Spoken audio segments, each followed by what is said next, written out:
Durant anys vaig treballar com a camioner, llargues hores a la carretera. A vegades en silenci, altres escoltant audiollibres i sempre amb un llibre preparat a la motxilla. Llegia tot el que podia sobre economia, inversions, creació d'actius i llibertat financera. Volia entendre com podia sortir del bucle de treballar per diners i començar a construir alguna cosa que treballés per mi.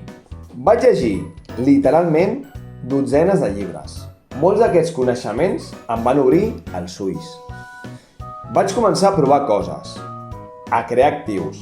Molts van fracassar. Alguns van ser un desastre, però no vaig parar, perquè cada llibre, cada intent em portava una mica més a prop.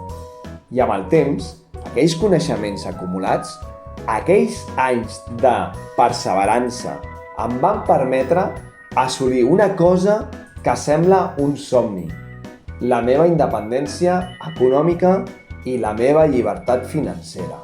I no ho dic per presumir. T'ho dic perquè potser tu estàs on jo estava fa uns anys.